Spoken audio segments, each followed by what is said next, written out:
Imagine this, the day you've dreamed of your entire life, the pristine white dress, the scent of lilies in the air, the hushed anticipation of 1,000 eyes. You're walking down the aisle, sunlight streaming through stained glass, toward the man who promised you forever. And then, like a viper slithering into paradise, Lindsay, my half-sister, appeared. Not just appeared, but burst in, a spectacle of manufactured tears and a hugely swollen belly. "Sister," she wailed, her voice echoing through the stunned silence. "Please, can you give my baby and me a complete family? He's the father." Can you comprehend the sheer audacity? The audacity of standing at my altar on my day and demanding my future husband, all while clutching a belly she claimed held his child? And the worst part? The whispers started, the pitying glances. "Oh, Brittany, be generous. The child is innocent. They clearly love each other. You're just in the way." Even now, the memory stings. Ethan, my fiancé, stood there, a statue of indifference. No denial, no outrage, no attempt to protect me. Just a cold, curt instruction to his security team. Remove her.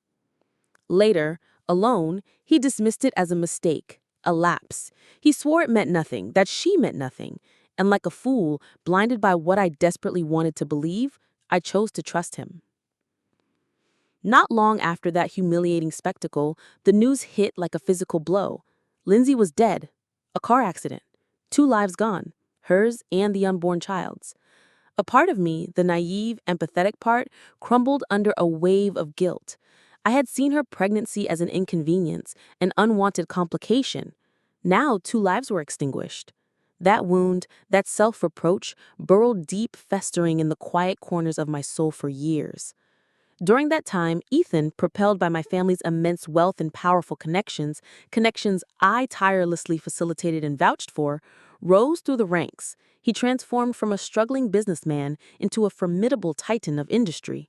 And all the while, I was consumed by a singular desire to conceive, to have a child, to mend the perceived emptiness in our family, to finally feel complete. Then the universe played its cruelest trick. On the very day his company launched its IPO, a pinnacle of his success built on my foundation, I held a positive test in my trembling hand. Joy, pure, unadulterated joy, surged through me. I practically flew to his office, bursting with the news, only to freeze outside his door.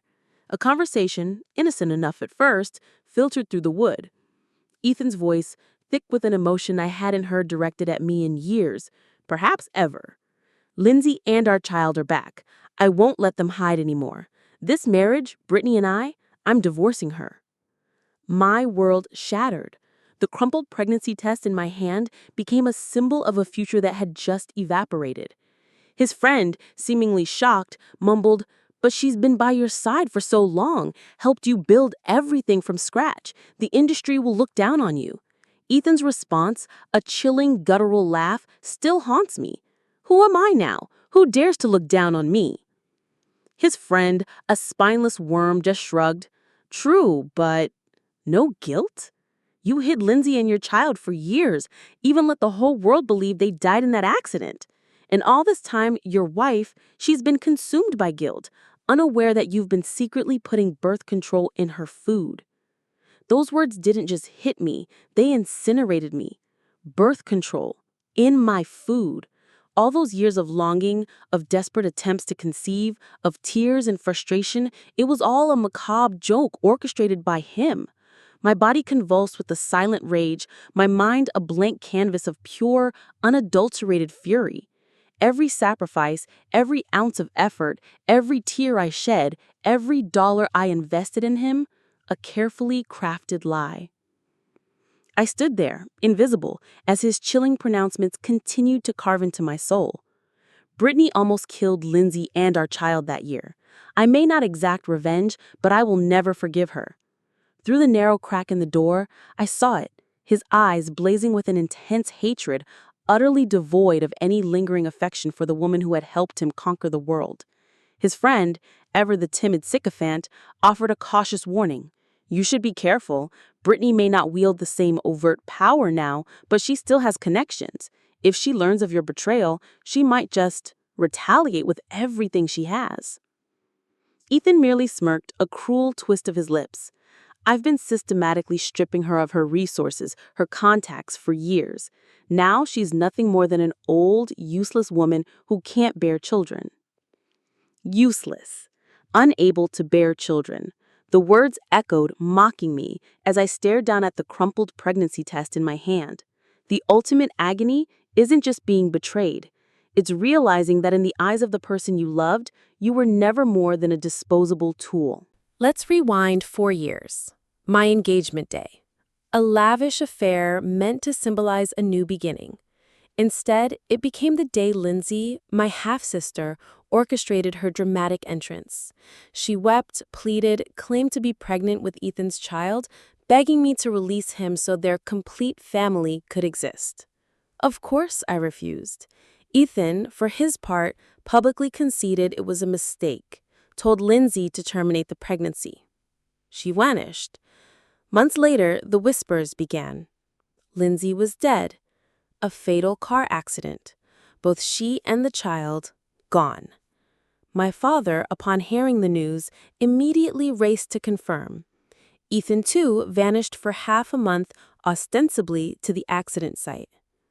They returned, a united front of manufactured grief. My father, without a word, slapped me twice across the face, his eyes cold, unforgiving. Brittany, you pushed Lindsay to her death. From this day forward, I have no daughter named you. He disowned me. Ethan, throughout it all, remained silent, his gaze fixed on me, devoid of any discernible emotion. I was adrift in a sea of guilt and fear.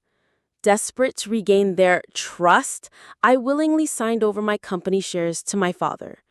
I poured every ounce of my influence, every connection, every last resource into helping Ethan rebuild his empire, believing that my boundless sacrifices would finally win his affection, his loyalty. How naive I was.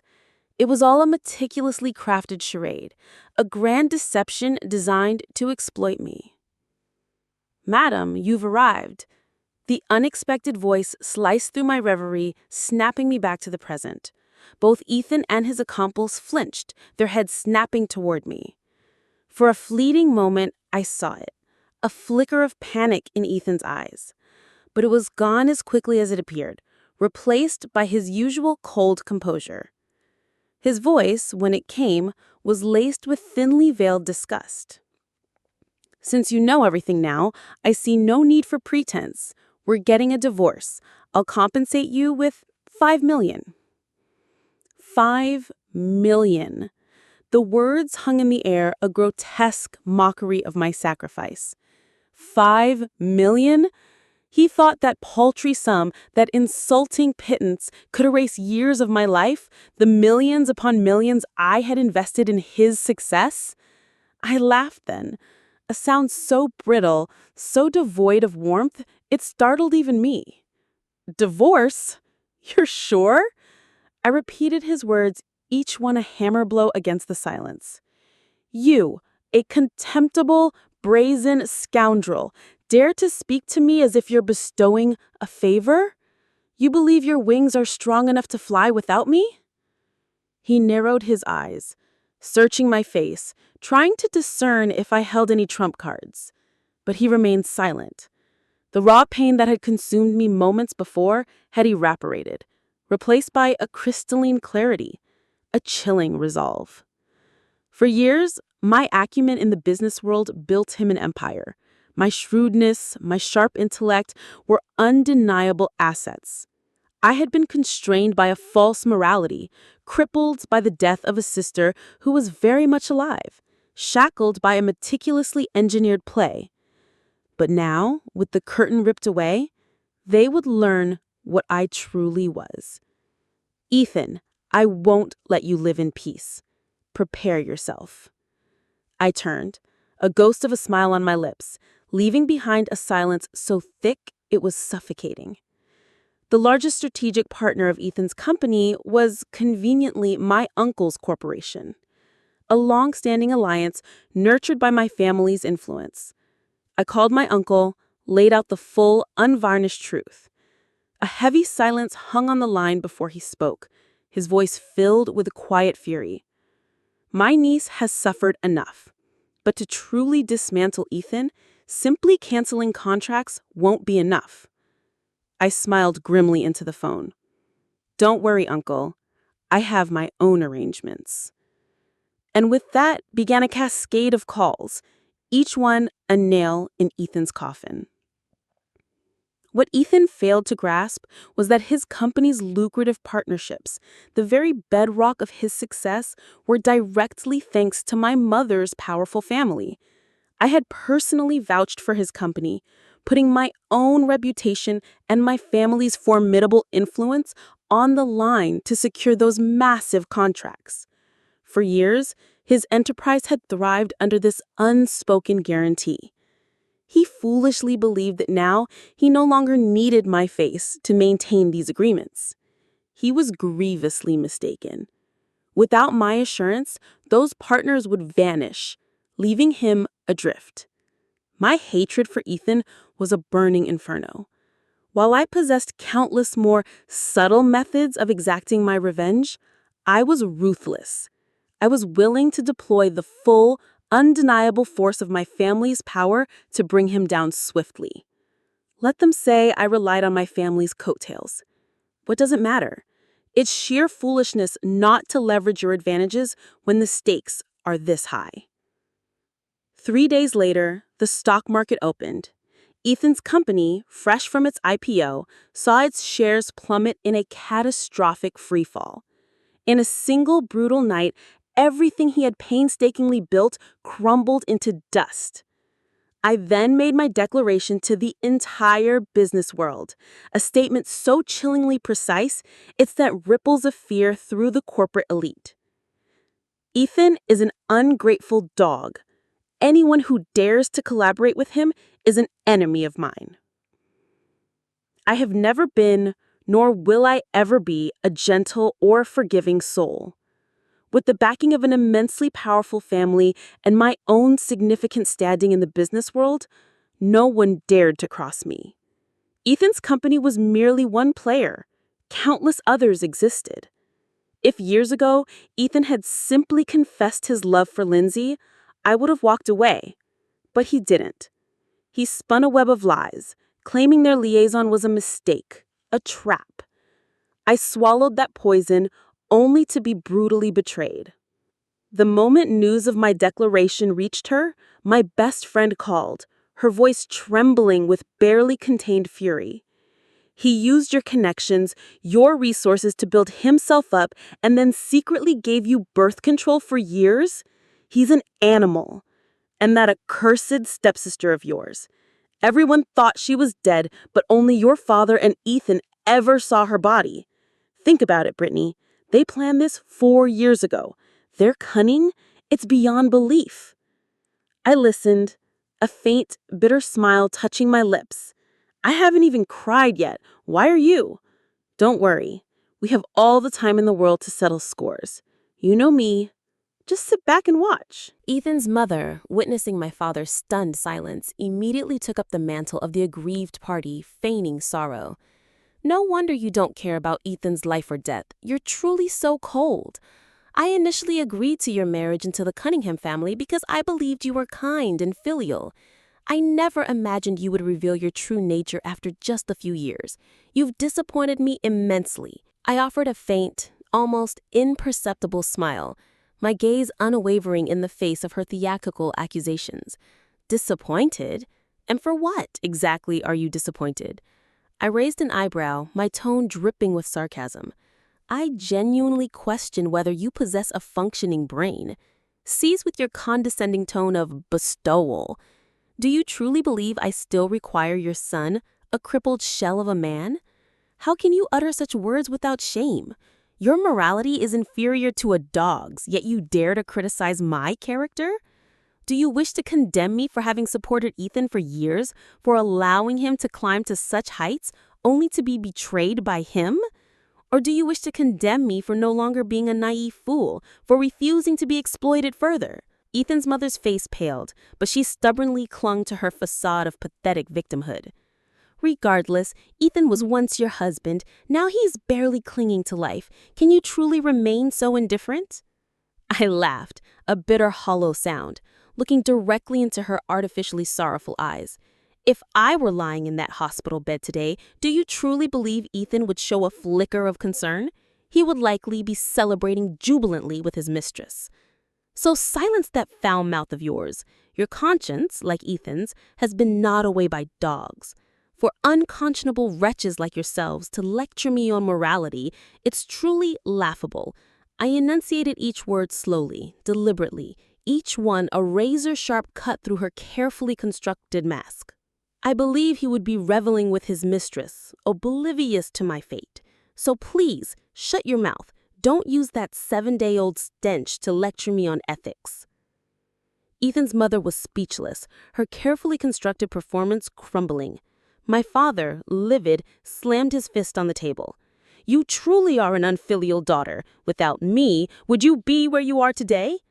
I couldn't help but laugh then, a derisive, scornful sound. Without me, your company would have imploded years ago.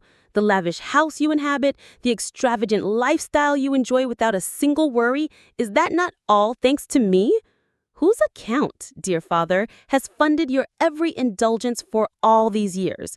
It's easy to spout grand words, but in the end, you still rely on my money. Anyone with an ounce of sense knows who holds the real value. Do you truly believe that if you weren't my biological father, you would still hold that ceremonial vice president position? Take a look in the mirror, father, and see for yourself. My father choked on his words, unable to retort. He opened his mouth, then closed it, his face contorted in frustrated silence. I turned to Ethan's mother, my voice devoid of any remaining patience. You too, get out. From this moment forth, Ethan and I have no connection whatsoever. I do not care whether he lives or dies, so cease your theatrical lamentations here. Ethan, in his arrogance, had been so eager to crush me, so desperate to bring Lindsay and their child into his life. But his haste had been his undoing. My pregnancy, revealed at this critical juncture, was a gift from fate, a cosmic intervention. If I hadn't wanted to surprise him, I might not have even discovered the truth in time. The heavens were on my side, and I intended to claim my justice. Ethan's mother's face darkened, but she desperately clung to her charade, hoping to salvage something, shifting all blame onto Ethan. This is all Ethan's fault. Don't worry, my dear. I will certainly discipline him. You are his rightful wife. I will never allow that girl and her child to usurp your position. I laughed, a sharp, disbelieving sound, and swept a thick stack of photographs from the table, flinging them directly into her face. These were images my private investigator had meticulously captured. In them, Ethan's mother was embracing a young boy, her face alight with joyous affection, a picture of doting grandmotherhood. Beside her, Ethan and Lindsay, hands intertwined, gazing at the child with unmistakable love. It was undoubtedly a picture of a blissful 4-person family. Ethan's mother had known about Lindsay and her child all along. She was a complicit participant in this elaborate charade. Seeing the irrefutable evidence, her composure shattered. She stammered, I was just worried you hadn't conceived for so many years, so I became anxious and just reluctantly went to see the boy for a moment. Or perhaps, since you're unable to have children, why not adopt the boy? Treat him as your own. At her words, a furious inferno erupted within me. I glared at her, my voice low and trembling with rage. Are you a dog or a human being? Ethan secretly put birth control in my food for years. Neither of you ever gave me a chance to conceive, and now you dare to accuse me of being infertile? You two are more abhorrent than the vilest beasts. This pregnancy, it must have been Ethan's oversight, the one time he forgot to make me drink that milk after our intimate moments. Ethan's mother, utterly blindsided by my directness, stumbled, unable to formulate a coherent defense. She frantically appealed to my father for help, but he, oblivious to her distress, was engrossed in his phone, likely frantically contacting his company to confirm his termination. You probably haven't checked your email, have you? Your termination letter has already been sent to your inbox. I reminded him, a note of cold helpfulness. Only then did he truly grasp his fate. He had taken a month's paid leave citing health reasons, believing his position was secure. Don't assume I covet that vice president title. If you hadn't begged me for help, I would have started my own business years ago. From this day forward, even if you grovel at my feet, I will never return to that dilapidated company. My father, pushed to the precipice, desperately clung to his tattered pride. I laughed, a sharp, cynical sound. The house you currently inhabit, dear father, I purchased it. I'm giving you 3 days to vacate. After that, someone will arrive to reclaim the property. My father's face turned a mottled purple, but he remained stubbornly silent, refusing to humble himself. Then I'll leave. I have other places to stay. Both left utterly defeated, their grand designs shattered. Days later, a viral video surfaced online. A woman cradling a child knelt on a mountainside, slowly ascending toward a temple, praying to Buddha for blessings for her husband. The public was instantly captivated. Lindsay, exploiting her newfound fame, began selling blessed jade pendants, reaping enormous profits. My friend texted me, "This bitch is brilliant, so good at PR, at manufacturing drama to sell her crap." I glanced at the article, a cold, calculated plan forming in my mind. I hired an individual to purchase her jade, initially showering her with lavish praise, extolling her noble spirit, and urging others to support her. I then paid to boost the video, ensuring it reached the top of the trending charts. My best friend was baffled. I simply smiled. Just wait.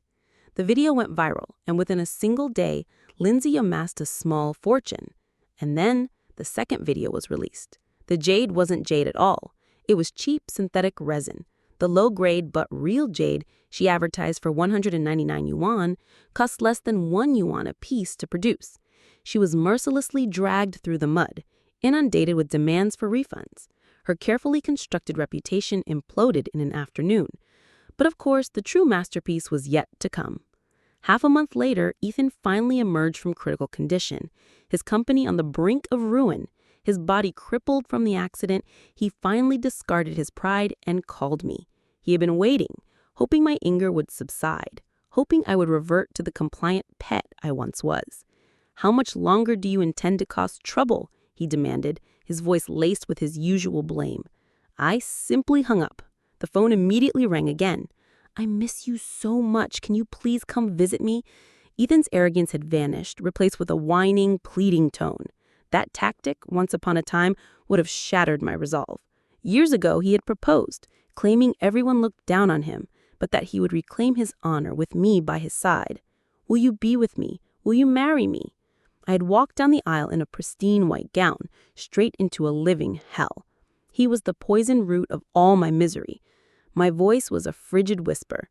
"If you die, I can arrange for a coffin, perhaps even a jar for your ashes.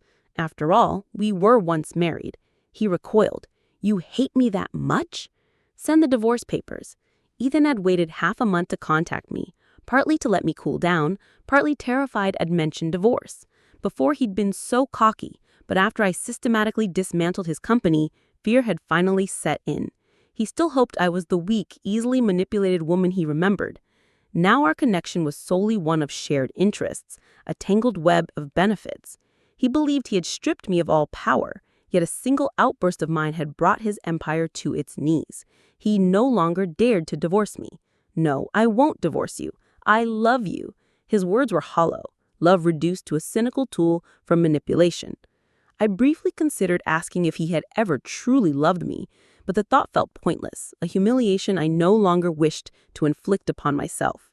He sensed I was about to hang up and frantically continued. "The situation with Lindsay and I isn't as complicated as you think. That year, pregnant and alone, she fled to a strange place and tried to take her own life. A kind stranger saved her.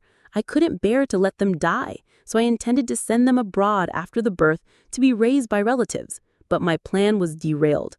Lindsay is far too cunning. She took countless photos of me and the child, threatening to expose us to you if I didn't care for them." I laughed, a short, bitter sound. at his transparent excuse. He truly believed a flimsy explanation would suffice, that his pathetic attempt at graveling would earn him forgiveness. After all, a man as arrogant as him had stooped to such depths. I remained silent. He grew agitated.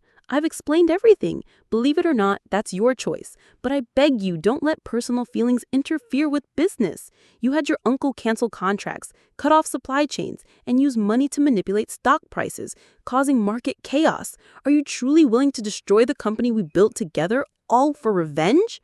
My voice was a frigid whisper. You destroyed my life. Why can't I destroy your company?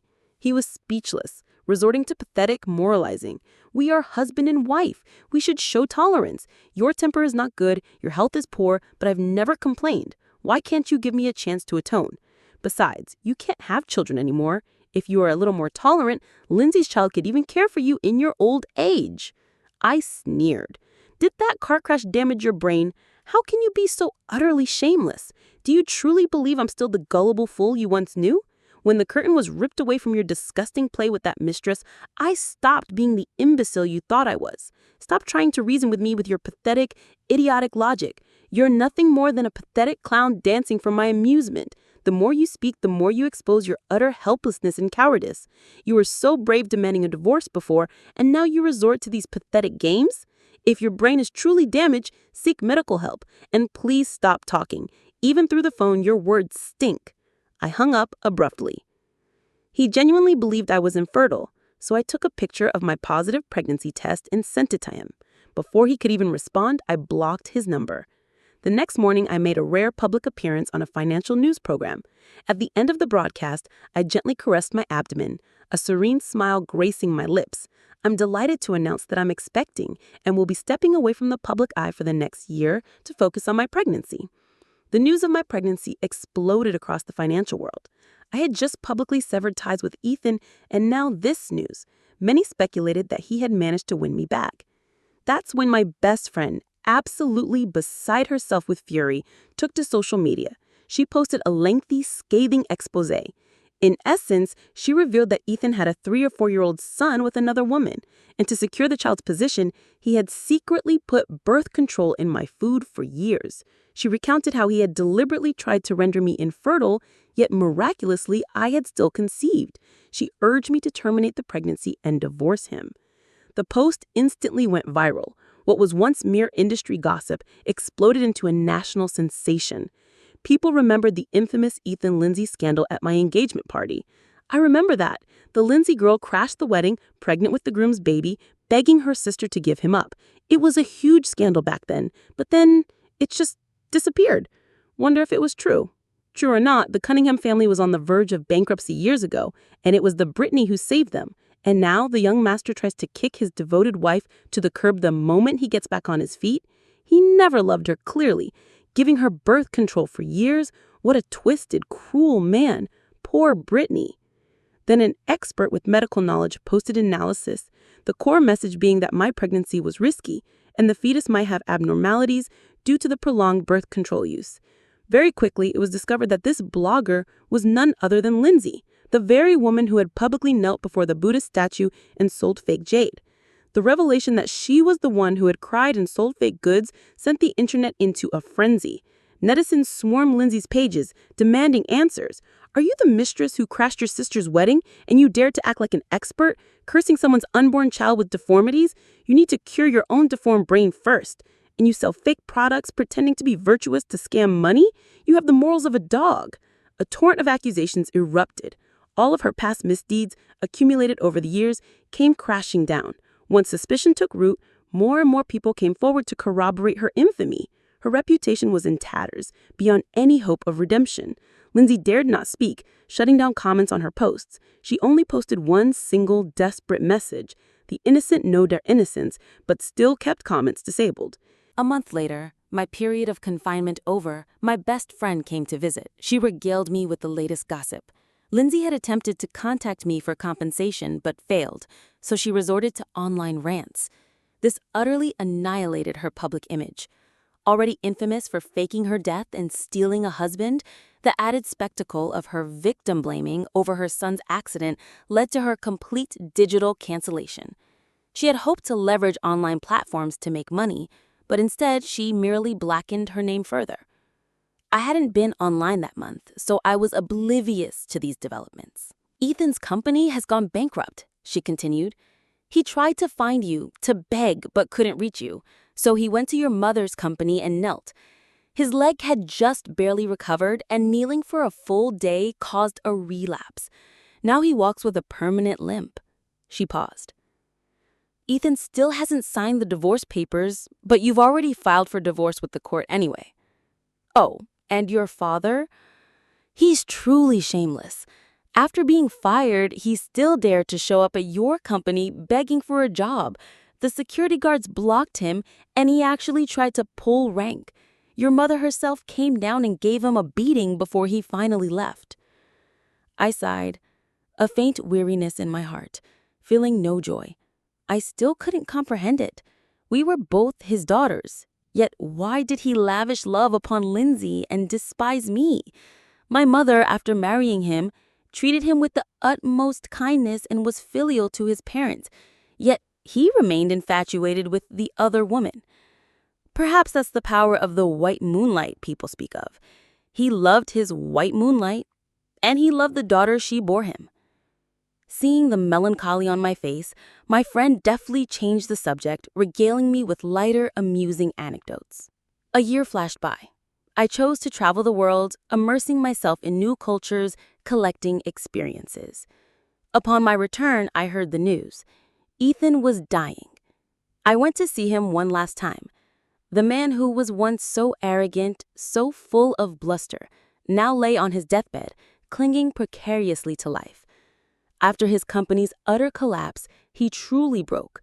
Compounding his misery, the accident had caused irreversible damage to his internal organs. The physical pain never truly healed, and the emotional trauma shattered his spirit, leaving his body severely debilitated. He was, to all intents and purposes, a cripple. Sometimes death truly is a release, a sweeter fate than living in a broken husk tormented by endless suffering. He mumbled incoherent words, apologies, claiming he had clung to life this long only to beg for my forgiveness. I looked at him, a shell of his former self, wasted by disease and despair, and coldly replied, "Is this your end? It truly is a fitting outcome for everything you've done." His bitter end was the rightful consequence of the seeds he had sown. With that, I turned and walked away. My father and Lindsay's mother had divorced. To be precise, she had abandoned him. She couldn't bear the poverty, drained all their money, and vanished with Lindsay, leaving the child to my father. My father, barely able to support himself, certainly couldn't raise a child. So he dumped the boy at the Cunningham household. Ethan's mother refused to take him in. She was repulsed by the scars on his body, deeming him unlucky, a strange and unwelcome presence. Eventually, the boy was shuffled off to a distant relative, never to be spoken of again. I made the decision to move abroad and build a new life, leaving behind the bitter echoes of the past for a brighter, unburdened future. The scoundrels had paid their price. I was finally free to find my own happiness.